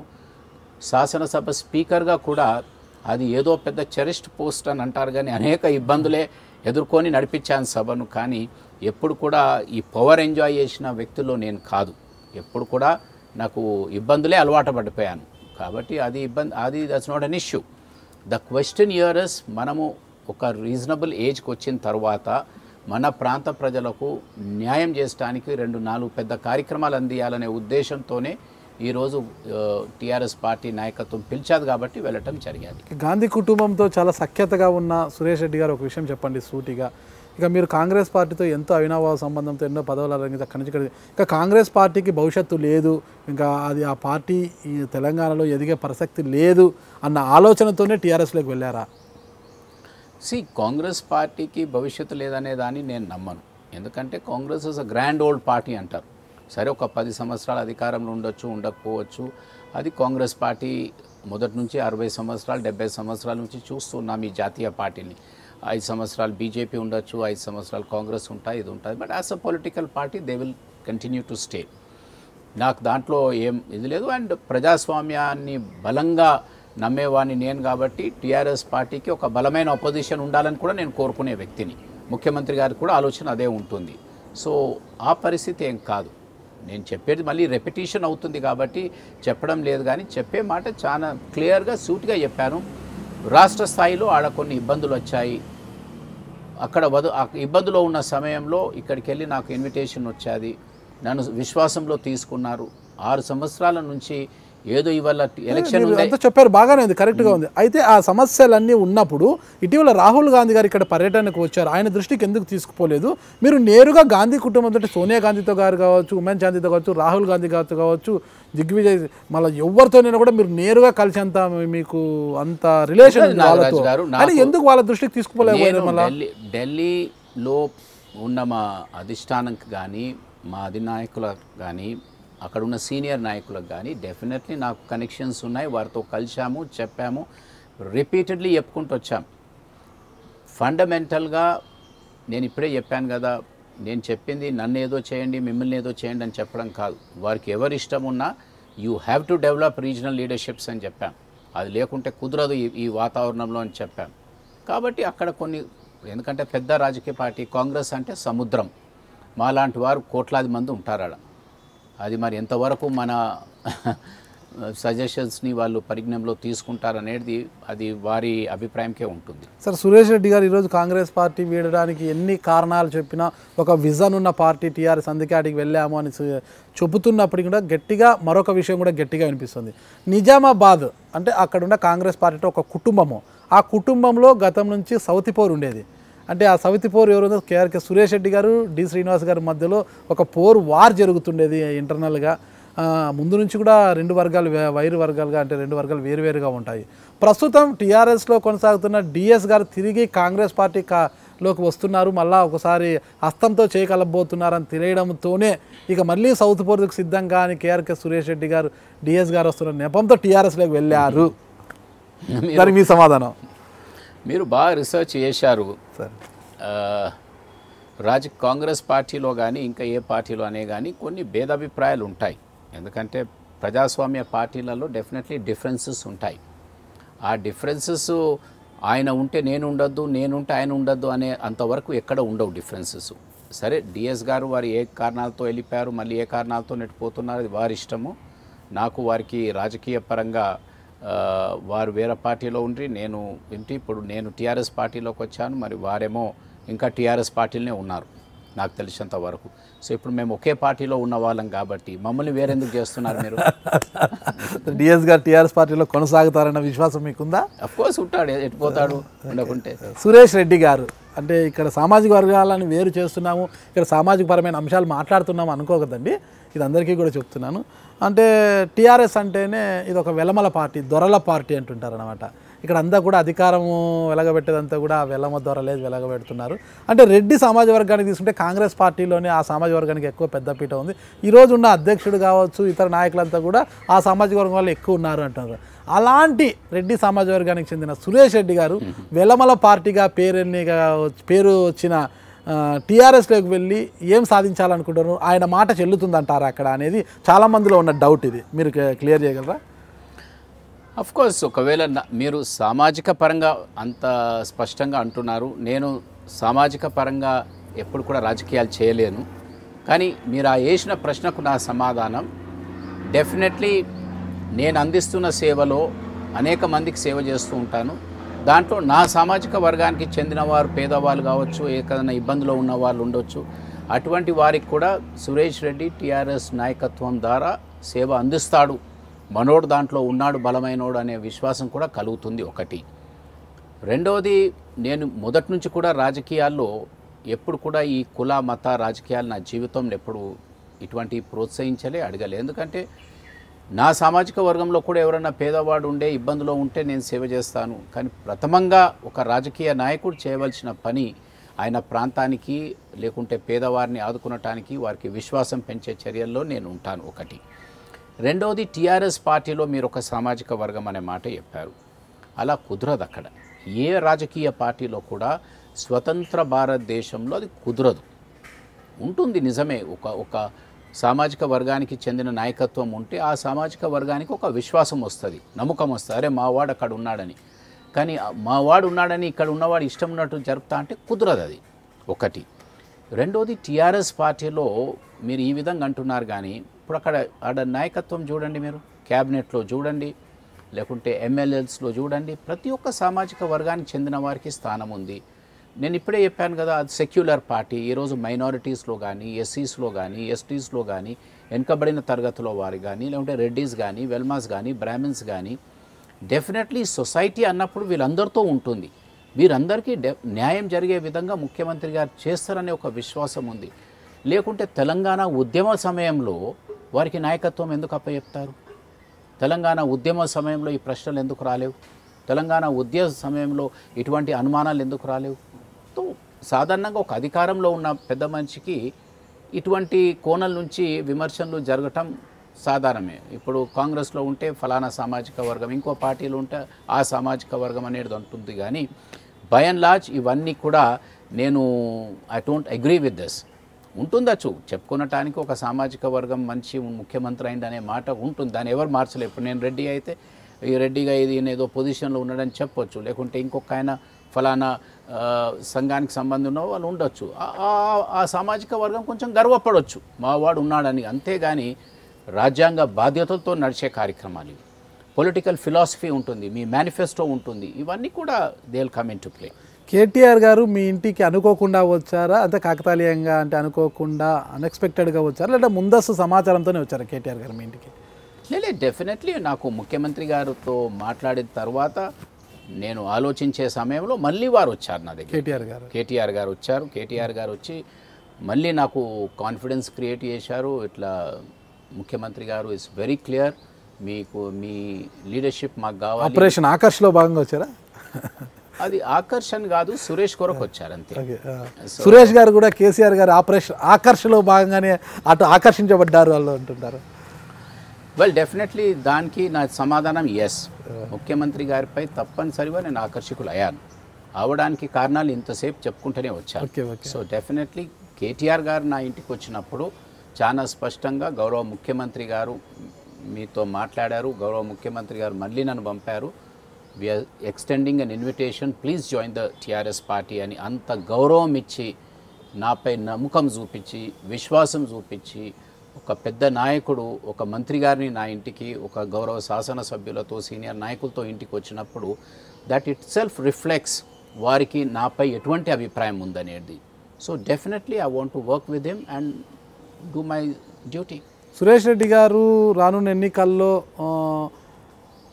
ఒకవేళ ప్రత్యక్ష ఎన్నికలో ఉన్నా లేకపోయినా ఉండారనే చెప్తున్నారు. ఒక ప్రత్యక్ష ఎన్నికలో లేకపోయినా పార్టీలో ఒక ముఖ్య స్థానంలో ఉన్నా కూడా అతనికంటూ ఒక వర్గము ఆయనకంటూ ఆయన అభిమానించే ప్రజలు ఖచ్చితంగా ఉంటారు. ఇప్పుడు బాల్కొండలో కావచ్చు, ఆర్మూర్లో కావచ్చు, ఖచ్చితంగా ఎక్కడ నిజామాబాద్ ఎక్కడైనా ఉండే ఉంటారనమాట మిమ్మల్ని నమ్ముకున్న ప్రజలు. అయితే ఇప్పుడు మనం కొన్ని సందర్భాల్లో చూసాం, నాయకులు పార్టీలు మారుతారు తప్పితే ప్రజలు కొంతమంది క్యాడరు పార్టీలు మారు, వాళ్ళ మనోభావాలు ఒక విధంగా ఫిక్స్ అయి ఉంటారనమాట. అలాంటి సందర్భంలో మీరు పార్టీ మారారు, మీ వెంటే మిమ్మల్ని నమ్ముకున్న ప్రజలు కూడా మీ వెంటే నడుస్తారు అన్న ధీమా మీకుందా? తప్పనిసరిగా ఉంది. ఎందుకు ఉందంటే ఎక్కువ శాతం మా పార్టీ క్యాడర్ అంతా కూడా మాతో వచ్చారు, కానీ కొందరు కమిటెడ్గా ఉన్నారు, అలా ఉండిపోయారు. అది గౌరవిస్తాను వారి వారి అభిప్రాయాలను. ప్రజల విషయానికి వస్తే ప్రజలకు, నా ప్రాంత ప్రజలకు సురేష్ రెడ్డిపై ఒక నమ్మకం ఉంది. ఆ నమ్మకం ఏంటంటే అధికారం పార్టీలో ఉన్నా, ప్రతిపక్ష పార్టీలో ఉన్నా, అధికారం లేనప్పటికీ కూడా నేను ఎప్పుడు కూడా ప్రజల్ని వదిలి ఉండలేను. ఒకటి, నేను అడిగేది పోరాటాన్ని చేసేది ఎప్పుడు కూడా ప్రజా సంక్షేమ కార్యక్రమాలు, అభివృద్ధి కార్యక్రమాలకు. కాబట్టి ఒక బ్రాండ్ పడిపోయాది. సురేష్ రెడ్డి అంటే డెవలప్మెంట్. సురేష్ రెడ్డి అంటే ఏదో విమర్శలు చేసేవాడు, జబర్దస్త్ స్పీచ్లు కొడతాడు, ముందటోని ఇబ్బంది పెట్టే విధంగా విమర్శలు చేస్తాడు, లేకుంటే బాగా తీవ్రంగా విమర్శిస్తాడు, అటువంటిది కాదు. ఎందుకంటే రకరకాల రాజకీయ నాయకులకు ఒక్కొక్క బ్రాండింగ్ ఉంటుంది. నా బ్రాండింగ్ ఏమో డెవలప్మెంట్. తప్పనిసరిగా డెవలప్మెంట్ చేసే మనిషి తక్కువ మాట్లాడతాడు, ఎక్కువ పని చేస్తాడు. సో ఆ డెవలప్మెంటల్ ఓరియంటెడ్గా నేను 30 సంవత్సరాల నుంచి ఆ ప్రాంత ప్రజల్ని ఆ వైపు, ఆ దిశలనే పెట్టాను. కాబట్టి వారికి ఒక నమ్మకం వచ్చేది. సురేష్ రెడ్డి గారు ఇప్పుడు కేసీఆర్ దగ్గర కూర్చొని వారిని విశ్వాసంలో తీసుకొని ఈ ప్రాంత అభివృద్ధికి ఎంతో ఉపయోగపడతాడు. సురేష్ రెడ్డి ద్వారా, ఎమ్మెల్యేల ద్వారా, ముఖ్యమంత్రి గారి నుంచి అనేక అభివృద్ధి కార్యక్రమాలు అందించుకోగలుగుతాము అనే నమ్మకం మా జిల్లా ప్రజలకు ఉంది. ఇంకా రాష్ట్రంలో అక్కడక్కడ ఏదైనా అవసరం ఉంటే ఆ నమ్మకం నాపై ఉన్నది. ఆ నమ్మకం ప్రకారంగానే నడుస్తాననే ఒక వారికి విశ్వాసం తెలియజేశాను. 2014లో కేసీఆర్ గారు ఇచ్చిన హామీలు అన్నీ ఇన్ని కావు. అంటే డబల్ బెడ్రూమ్ పేదవారికి, అంటే అర్హులైన వారికి డబల్ బెడ్రూమ్ హౌసెస్ కావచ్చు, జర్నలిస్టులకు డబల్ బెడ్రూమ్ హౌసెస్, దళితులకు 3 ఎకరాల భూమి, ఇక మిషన్ భగీరథ, మిషన్ కాకతీయాల కింద ఆ ప్రాజెక్టు నిర్మాణాలు, చెరువుల పూడికతీత పనులు, ఇక చెప్పుకుంటే చాలా పథకాలు ఉన్నాయి. అయితే ఎక్కడ కూడా అవి నెరవేరు, ఎక్కడ డబల్ బెడ్రూమ్ హౌసెస్ ఉన్నాయి, కేజీ టు పీజీ వరకు ఎక్కడ ఉచిత విద్యను అందిస్తున్నారు, ఇట్లా చెప్పుకుంటూ పోతే ప్రతి పథకం కూడా, రుణమాఫీ విషయంలో కూడా ఏవి కూడా సరిగ్గా నెరవేరలేదు అని ఇంత పెద్ద విమర్శలు చేస్తున్నారంట. ఇటీవల అంటే కేసీఆర్ గారికి గుడి కడుతున్న వారు ఉన్నారు ఈరోజు, అంటే కేసీఆర్ గారిని విమర్శిస్తున్న వారు ఉన్నారు. ఇటీవల తీసుకుంటే జగిత్యాల అనుకుంటాను, అక్కడ ఒక ఇంటి గోడకి రాశారనమాట, కేసీఆర్ గారు ఈ హామీలన్నీ విస్మరించారు కాబట్టి మా కుటుంబం మా పార్టీకి ఓటేయదంటూ ఒక గోడకు నీట్గా రాసి కింద పేర్లు కూడా రాసి పెట్టారు. ఇలాంటి సందర్భాలు ఉన్నాయన్నమాట. అంటే మాకేమీ చేయలేదు కేసీఆర్ గారు, దళితుల్ని సీఎం చేస్తున్నాడు చేయలేదు, 3 ఎకరాల భూమి అన్నాడు దళితులకి ఎక్కడిచ్చారు, డబుల్ బెడ్రూమ్ హౌసులు, కేజీ టు పీజీ ఇవన్నీ ఎక్కడ నెరవేరాయి, అసలు ఒక్క డిఎస్సి కూడా ఇప్పటివరకు జరపకుండానే ఎన్నికలకు పోతున్నారు. ఇలా అన్ని అంశాల్లో కూడా విమర్శలు వినిపిస్తున్నాయి. ఈ సందర్భంలో మీరు టీఆర్ఎస్లోకి వెళ్ళడం అనేది టీఆర్ఎస్ లాభం అంటారా, మీకు లాభం అంటారా టీఆర్ఎస్ వల్ల మీరు వెళ్ళడాన్ని? ప్రజలకు లాభం అనుకుంటాను నేను. ఎందుకంటే మీరు చేసినవన్నీ కూడా విమర్శలు చెప్పారు. మీరు గోడపై రాశారు, ఇవి హామీలు కాలేదు కాబట్టి మా ఇంటికి రావద్దు అని అడిగారు. అదర్ సైడ్ చూస్తే కొన్ని ఊర్లే రాసి చేస్తున్నాయి. ఇప్పుడు మా ఊరంతా కూడా టీఆర్ఎస్కే ప్రమాణాలు చేస్తున్నారు. ఇప్పుడు ప్రమాణాలు కూడా, అంటే ప్రజాస్వామ్యంలో ఈ ముందుగానే ప్రమాణాలు చేయించుకోవడం కరెక్ట్ అంటారా మీరు? ప్రజాస్వామ్య దేశంలో ఒక స్పీకర్గా చెప్పండి, మీరు స్పీకర్గా పనిచేశారు, మీకు చట్టం మీద తెలుసు, ప్రజాస్వామ్య విలువల మీద మీకు బాగా తెలుసు, ప్రజాస్వామ్యంలో ఉన్న చట్టాలు ఎలా పనిచేస్తాయని తెలుసు. ఇలాంటి ఈ ప్రజాస్వామ్యము, ఈ పార్లమెంటరీ విధానంలో ఊర్లకు వెళ్ళి ముందుగానే వాళ్ళతో ప్రమాణాలు చేయించుకోవడము, మేము టీఆర్ఎస్కే ఓట్లు వేస్తాం ప్రమాణాలు చేయించుకోవడం కరెక్ట్ అంటారా? ఇప్పుడు టీఆర్ఎస్ అధికారంలో ఉంది కాబట్టి అయిపోయింది కదా అధికారం? లేదు, ప్రస్తుతం అధికార పార్టీ ఉంది కాబట్టి, అధికారంలో ప్రభుత్వం నడుస్తుంది కాబట్టి ఊర్లు టీఆర్ఎస్కి రాసిస్తుంటే ఇది ప్రజాస్వామ్యానికి మంచిదా, ఇది రాజ్యాంగ పద్ధతిలో ఉందా అని మీరు ప్రశ్న అడుగుతున్నారు. కరెక్టే, దాన్ని నేను అంగీకరిస్తాను. కానీ ఈ వాతావరణము టీఆర్ఎస్ పార్టీ జన్మించినప్పుడు కూడా వాతావరణం వచ్చేది. మా దగ్గర కొన్ని గ్రామాలు అప్పుడు టీఆర్ఎస్కి అధికారం లేదు, టీఆర్ఎస్కి బలం లేదు, టీఆర్ఎస్కి ఏమీ లేదు. అయినప్పటికీ కూడా ఆ టైంలో కూడా గ్రామాలు ఒక కేసీఆర్ గారిపై నమ్మకంతో గ్రామాలు రాశాయి. స్థానిక జిల్లా పరిషత్ ఎలక్షన్ కావచ్చు, తర్వాత ఎమ్మెల్యే ఎలక్షన్లో కావచ్చు, మేము పూర్తిగా గ్రామం ఈ పార్టీకి ఓటేస్తుందని. అప్పుడు అధికారంలో లేదు కాబట్టి ఆ విమర్శలు రాలేవు. ఇప్పుడు అధికారంలో ఉంది కాబట్టి విమర్శలు వస్తున్నాయి. ఏది ఏమైనప్పటికీ కూడా గ్రామము ఒక పార్టీకి వేయటం అనేది ఫోర్స్ఫుల్గా జరిగితే అది ఇట్ ఈస్ రాంగ్, జరగద్దు కూడా అట్లా. కానీ గ్రామాలు ఒక విశ్వాసంతో, ఒక కాన్ఫిడెన్స్తో మాకు అందించారు, రేపు అందియబోతున్నారు కాబట్టి మేము వీరంటనే ఉంటాము అని ఒక ఉత్సాహంగా వారు ముందుకు వస్తే, ఫ్రీ అండ్ ఫేర్గా వాళ్ళ బాధను ఎక్స్ప్రెస్ చేస్తే definitely there is nothing wrong.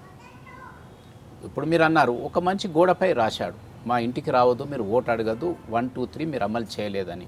మరి దాన్ని కరెక్ట్ అంటారా? అది కూడా రాంగే మరి రాయటం. కానీ అది ఆయన అభిప్రాయం. నేను ఓటు వేయను టీఆర్ఎస్ పార్టీకి, నాకు ఇది చేయలేరని మీ మాట మీదకెళ్ళి నాకు అర్థమైంది. అది ఓటు వేయ అనుకున్నప్పుడు అది వారి ఇష్టం. డెఫినెట్లీ ఆయన కొన్ని రీజన్స్ ఉన్నాయి. ఒక మంచి ఓటు వేయనప్పుడు అది మంచిది, ఊరుకూరు ఓటేస్తామంటే అది మంచిది కాదనే వాదనను మాత్రం నేను అంగీకరించిన. యాజ్ ఫార్ యాజ్ రెండుకి రెండు యునానిమస్గా ఉండాలి, ఇబ్బంది లేకుండా ఉండాలి. సో అల్టిమేట్లీ ఎలక్షన్స్లో ఎలక్షన్ కమిషన్ ఉంటుంది. ఫైనల్గా వారి పాత్ర వాళ్ళు ఇండిపెండెంట్గా పనిచేస్తారు. కావున మనకు ఎక్కడ కూడా ఎవరన్నా ఫోర్స్ఫుల్గా చేస్తున్నారనే మాటనే ఉండదు. ఇంకొక విషయం ఇక్కడ మనం తీసుకుంటే కాంగ్రెస్ పార్టీ వ్యతిరేకిస్తూ ఆ వ్యతిరేక పునాదులపై ఏర్పాటైందే టీడీపీ, తెలుగుదేశం పార్టీ. ఎప్పుడు కూడా తెలుగుదేశం పార్టీ కాంగ్రెస్ పార్టీ ఉప్పు నిప్పులో ఉంది. ఇప్పుడు అంటే టీఆర్ఎస్, ఏపీలో చూస్తే వైఎస్ఆర్ కాంగ్రెస్ పార్టీ అంట, ఇంకా ఉమ్మడిగా జనసేన పార్టీ, ఇవన్నీ వచ్చాయి. కానీ గతంలో తీసుకుంటే మనము వామపక్షాలు అంటే సిపిఐ, సిపిఎం, కాంగ్రెస్ పార్టీ, అవన్నీ ఉన్నా కూడా కాంగ్రెస్ వర్సెస్ టీడీపీ, కాంగ్రెస్ వ్యతిరేక పునాదులపైన ఏర్పాటైందే టీడీపీ. అలాంటి టీడీపీ ఈరోజు కాంగ్రెస్ రెండు పొత్తులు పోయే అవకాశం ఉంది. అంటే కేసీఆర్ గారిని ఎదుర్కోవడానికి రెండు పొత్తులు పెట్టుకోవాలని చూస్తున్నాయి Congress party, Telangana Jana Samithi, TJS, TDP. ఇది ఎంతవరకు కరెక్ట్ అంటారు? మీరు ఏ విధంగా చూస్తారు దీన్ని? అంటే టీడీపీ కాంగ్రెస్ పొత్తు పెట్టుకోవడాన్ని ఏ విధంగా చూస్తారు మీరు? అంటే అవకాశవాద రాజకీయాలు ఈ స్థాయి దాకా పోయాయి అనేది చెప్పుకోవటానికి ఇది ఒక ఉదాహరణ. మీరే చెప్పారు, టీడీపీ అనేది ఫండమెంటల్గా కాంగ్రెస్ పార్టీని విభేదించడానికే జన్మించిందనే మాట చెప్పారు. కాంగ్రెస్ పార్టీ ఐడియాలజీని కానీ, కాంగ్రెస్ పార్టీ ఫిలాసఫీని కానీ, కాంగ్రెస్ పార్టీ నాయకత్వాన్ని కానీ అపోజ్ చేసింది ఒకటి. రెండవది, తెలంగాణ ఉద్యమ సమయంలో కూడా డెఫినెట్లీ ఉద్యమం అంతా కూడా ఇది ఒక రాష్ట్రం కొరకు ఏర్పడ్డప్పుడు అక్కడ కొన్ని శక్తులు దీన్ని ఆపుతున్నాయి అని బలమైన విమర్శలు వచ్చాయి. ఆ శక్తులలో టీడీపీ ఒకటనేది అందరు కూడా అర్థమైపోయాది. మరి అటువంటి శక్తితో మళ్ళీ మీరు కలుస్తున్నారు అంటే ఉద్దేశం ఏంటి? మీకు కేవలం ఒక రాజకీయ పార్టీగా టీఆర్ఎస్ని పడగొట్టడమే తప్ప సిద్ధాంతపరంగా కానీ, ఇప్పుడు కోదండరామ్ గారు ఉన్నారు, ప్రొఫెసర్ గారు, వారు అనేక సందర్భాలు చెప్పారు టీడీపీ గురించి కానీ మిగతా పార్టీస్. ఒక్కొక్క పార్టీ అభిప్రాయం వారికి స్పష్టంగా ఉంది. వారు కూడా ఈరోజు కలిసే పరిస్థితికి వచ్చారు. అంటే మీరు ఇందరు మంది రాజకీయ పరంగా లేకుంటే ఫిలాసఫీ పరంగా మీరందరూ విభేదించేవారు ఒక్క శక్తిగా మారారు కేవలం ఒక నాయకుడిని ఓడగొట్టడానికి. ఎందుకంటే అంత పెద్ద శత్రుత్వం కానీ అంత పెద్ద అవసరం అనేది చెప్పుకునే బలమైన కారణాలు కూడా ఏమి లేవు.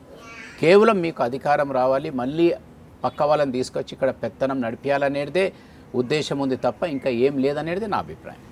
మొత్తం కూడా అంటే ఇది అవకాశవాద రాజకీయాలకు ఇది ఒక నిదర్శనం అంటారా మీరు? 100% చాలా స్పష్టంగా కనిపిస్తుంది. ఇంతకంటే నిజంగా ప్రపంచమే ఆశ్చర్యపడే విధంగా ఉంది ఇది. ఈ ఏదైతే కలుస్తున్నారు నార్మలీ లెఫ్ట్ టు రైట్ కలిసే విధంగా అయిపోయాది ఇది. అంటే ఇప్పుడు ఈ మూడు పార్టీలన్నీ కూడా ఒక కలయికతో ఒకే తాటిపైకి వచ్చి బరిలోకి దిగాలంటున్నారు. ఈ మూడు పార్టీలు కలిసిన తర్వాత ఖచ్చితంగా తెలంగాణలో మరోసారి టీఆర్ఎస్ ప్రభుత్వం ఏర్పాటు అవుతుందని మీరు భావిస్తున్నారా? చెప్పాను కదా, ఇప్పుడే రేస్ గుర్రం విషయం చెప్పాను కదా, ప్రజలు ఆ గుర్రం వైపే చూస్తున్నారు. కాబట్టి ఇంకా పక్కకి ఇంకేది ఉరుకుతుంది, ఏది కలుస్తుంది. అందుకే సురేష్ రెడ్డి గారు కూడా రేస్ గుర్రం ఇదే పట్టుకొని వెళ్తున్నారు అనమాట, ఆ జూలు పట్టుకొని వెళ్తున్నారు. ఖచ్చితంగా నమ్మకం, కాన్ఫిడెన్స్తో వెళ్తున్నారు. ఓకే, ఖచ్చితంగా కేసీఆర్ గారు 2014లో వచ్చిన హామీలు నెరవేర్చలేకపోయారన్న విమర్శలు ఉన్నాయి. అయితే ఇప్పుడు ఈసారి అంటే 2019లో అధికారంలోకి వస్తే ఖచ్చితంగా కేసీఆర్ గారు జనరంజకమైన పాలన అందిస్తారనేది మీరు ఖచ్చితంగా నమ్ముతారా? 100% నమ్ముతారు. డెఫినెట్లీ ఒక మంచి రూల్ ఇస్తారని. దానికి కారణాలు కూడా చెప్పాను. ఇప్పుడు వారు మీరు చూడండి, పరిపాలపరమ అయిన నిర్ణయాలు కూడా చాలా పెద్దగా జరిగాయి. ఎలా జరిగాయి? ఉదాహరణకు తెలంగాణ రాష్ట్రం ఎందుకు ఏర్పడింది? ప్రజలకు సమీపంగా నాయకత్వం వహించాలి, న్యాయం జరగాలి, వారి వనరులు, వారి నిధులు, విధులు ఇవన్నీ కూడా చక్కగా ముట్టాలి అని. నీళ్లు, నియామకాలు, నిధుల మీదనే ఏర్పాడైంది తెలంగాణ. కాబట్టి అది బలంగా చేరాలంటే దానికి కావాల్సింది ఏంది? ఒక బలమైన నాయకత్వం, దానికి బలమైన పాలసీసు, దాంతోపాటు పరిపాలనలో కూడా మార్పులు. పరిపాలనలో మార్పులు ఎలా జరిగాయి? మీరు చూశారు, కొత్త జిల్లాలు ఏర్పాటు చేశారు. 10 జిల్లాల నుంచి 31 జిల్లాలు అయినాయి. మండలాలు పెంచారు, గ్రామ పంచాయతీలు పెంచారు, ఎస్టీ తాండాలను సపరేట్ గ్రామ పంచాయతీలు, పరిపాలన సౌలభ్యం కొరకు ఇవన్నీ జరిగాయి. ఒకటి. రెండోది, ఇవన్నిటికీ కూడా రేపు రాబోయే దినాలలో దానికి కావాల్సిన ఇన్ఫ్రాస్ట్రక్చరు, దానికి కావాల్సిన స్టాఫ్, దానికి కావాల్సిన ఏమేమి అవసరాలు ఉంటాయో గ్రామ పంచాయతీ నుంచి మొదలు పెడితే కొత్త జిల్లా వరకు అవన్నీ కూడా సంపూర్ణంగా అందించిన తర్వాత డెఫినెట్లీ పరిపాలన అనేది ప్రజలకు సమీపంగా ఉంటుంది. ఒకటి, లా అండ్ ఆర్డర్ కొరకు అనేకమైన కొత్త పోలీస్ స్టేషన్స్ వచ్చాయి, లా అండ్ ఆర్డర్ మెయింటైన్ అవడానికి ఉంటుంది. ఇవన్నీ కూడా ఈ టర్మ్లో పూర్తిగా అయిపోయాయి. అందుకే నేను చెప్పాను కదా, రేస్ గుర్రం. నెక్స్ట్ అంతా కూడా ఇవన్నిటిని ఇంప్లిమెంట్ చేయడానికి ఒక స్పష్టమైన విధానంతో, ఒక స్పష్టమైన పాలసీతో వెళ్తున్నారు. కాబట్టే ప్రజలు తప్పనిసరిగా వారికి ఓటేసి ఆశీర్వదిస్తారనే నమ్మకం నాకుంది. ఓకే, ఒకసారి మనం బయటికి వెళ్తే మీ మిత్రుడైన, అంటే మీ సహచరులతో మీతో పాటు, అంటే మీ తర్వాత టర్మ్లో స్పీకర్గా పనిచేసిన కిరణ్ కుమార్ రెడ్డి గారు రాష్ట్ర విభజన తర్వాత కాంగ్రెస్ పార్టీకి బాయ్ చెప్పారు. తర్వాత ఇప్పుడు మళ్ళీ కాంగ్రెస్ పార్టీ గూటికి వెళ్ళిపోయారు. అంటే కాంగ్రెస్ పార్టీకి కిరణ్ కుమార్ రెడ్డి గారి చేత మళ్ళీ పూర్వవైభవం వస్తుందంటారా ఏపీలో? వెల్, ఐ కెన్ ఓన్లీ, నా మిత్రుడు కాబట్టి I can only wish him the best. అంతకంటే పక్క రాష్ట్రం గురించి నేనేం చెప్పగలుగుతాను. కానీ ఇప్పుడే చెప్పాను కదా, రీజనల్ యాస్పిరేషన్స్ చాలా పెరిగాయి. ప్రాంతీయ అంశాలు, ఏ రాష్ట్రం కూడా వారి రాష్ట్ర అవసరాలు, ఆ రాష్ట్రంలో ఉన్న వనరులు అవన్నిటిని కూడా చాలా వేగంగా తొందరగా డెవలప్ చేసుకోవాలనే ఒక స్పీడ్లో ప్రజల ఆలోచన ఉంది. అటువంటప్పుడు ప్రాంతీయ నాయకత్వాలు కూడా, మీరు ఒక జాతీయ పార్టీలో ఉన్న ప్రాంతీయ నాయకత్వాలు బలంగా పెంచుకోకుంటే మీకు ఎప్పుడు కూడా ఇబ్బందికరమైన పరిస్థితి ఉంటుంది రాబోయే 10-15 సంవత్సరాలని నేను నమ్ముతున్నాను. ఎందుకంటే పీపుల్ ఇవాళ రేపు అంత ఓపిక లేదు. డెవలప్మెంట్ పేస్ తొందరగా కావాలి, డెలివరీ సిస్టమ్ వారికి వచ్చేటి తొందరగా అందాలి, వారికి కావాల్సిన పనులు త్వరలో పూర్తి కావాలి. ఇవన్నిటి కొరకు ఫోకస్ లీడర్షిప్ అనేటి ఈ ప్రాంతీయ పార్టీలు ఒకటేమో నాయకత్వం ఇస్తుంది, ఆ ప్రాంతం కొరకు పోరాటం చేయడానికి కూడా సిద్ధంగా ఢిల్లీలో ఉంటున్నారు వాళ్ళు. కాబట్టి ఇటువంటి సమయంలో మరి జాతీయ పార్టీలలో మరి ఈ విధమైన మన పద్ధతులు వ్యవహరిస్తే మాత్రం మరి మీరు వెనుకకు ఉండిపోతారనేదే నా భయం. పాదయాత్రలకు శ్రీకారం చుట్టింది మీ అభిమాన నేత, మీకు స్పీకర్గా అవకాశం ఇచ్చిన మాజీ ముఖ్యమంత్రి దివంగత రాజశేఖర రెడ్డి గారు పాదయాత్రలకు శ్రీకారం. ఆయన తర్వాత అందరూ కూడా పాదయాత్రలు, చంద్రబాబు నాయుడు గారు కావచ్చు, షర్మిలమ్మ గారు కావచ్చు, జగన్మోహన్ రెడ్డి గారు, ఇవన్నీ పాదయాత్రలు. ఇప్పుడు ప్రస్తుతం ఆంధ్రప్రదేశ్లో జగన్మోహన్ రెడ్డి గారు పాదయాత్ర చేస్తున్నారు. రేపటి రోజు అంటే సోమవారానికి పాదయాత్ర 3000 కిలోమీటర్లకు చేరుకోబోతోంది విజయనగరం జిల్లాలోని ఎస్కోటలో. అంటే జగన్మోహన్ రెడ్డి గారు పాదయాత్ర గురించి మీరు ఏమంటారు? ఆ పాదయాత్ర వల్ల వచ్చే లాభం ఏంటి? జగన్మోహన్ రెడ్డి గారు భవిష్యత్తులో రాణిస్తారంటారు ఏపీలో?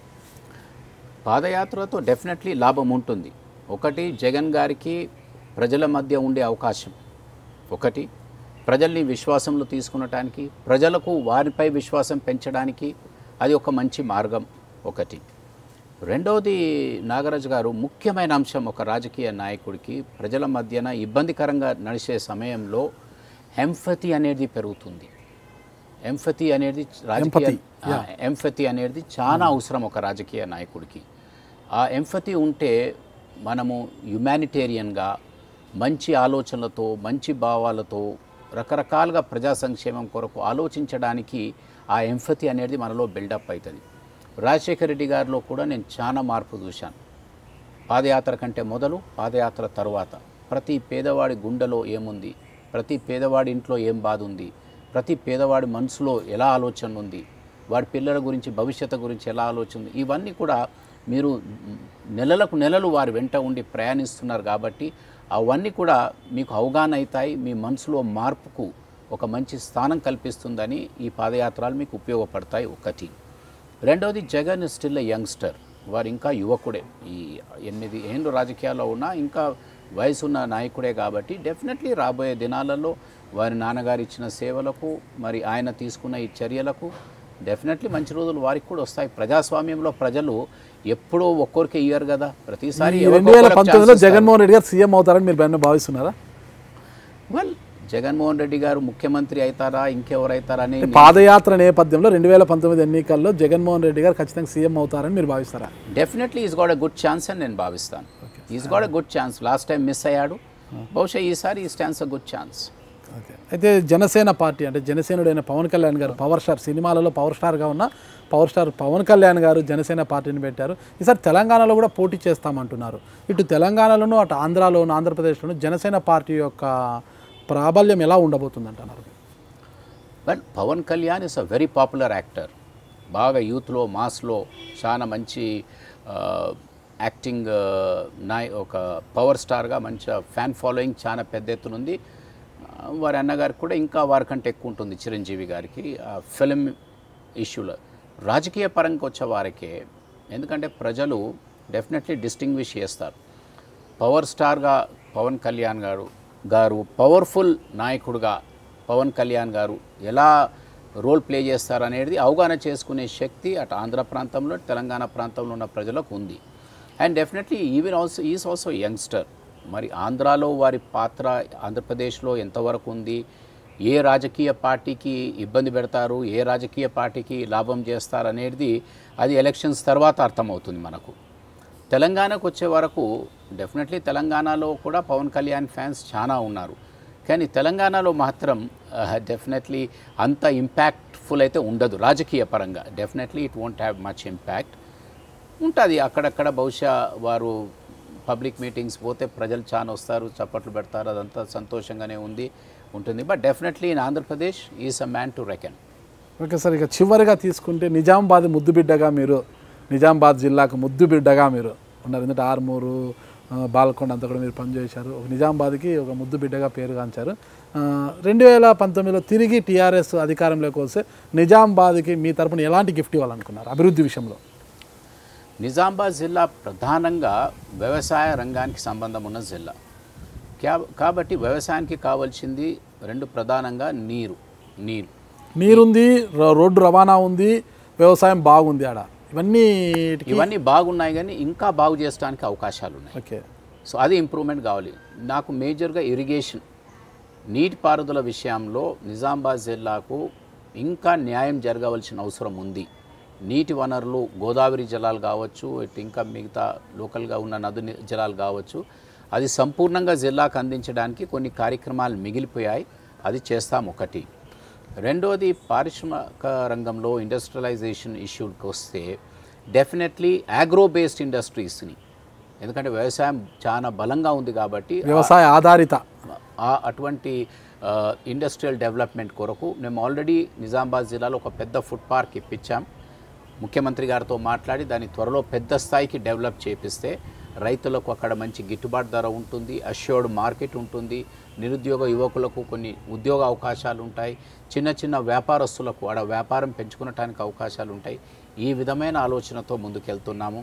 అదేవిధంగా ఇంకా ఫర్దర్గా అగ్రికల్చర్, పసుపు విషయంలో కానీ ఇంకా కొన్ని ఇటువంటి పంటలకు సంబంధం ఉన్న అంశాలపై ఇంప్రూవ్మెంట్కి స్కోప్ ఉంది. కాబట్టి ఇవన్నీ కూడా సమగ్రంగా మేము ముఖ్యమంత్రి గారితో కలిసి we will give a very good plan for the district. ఎన్నికల నేపథ్యంలో ఇప్పుడు మీరు ప్రచారం ఏమన్నా ప్రారంభించారు సార్ టీఆర్ఎస్ తరఫున?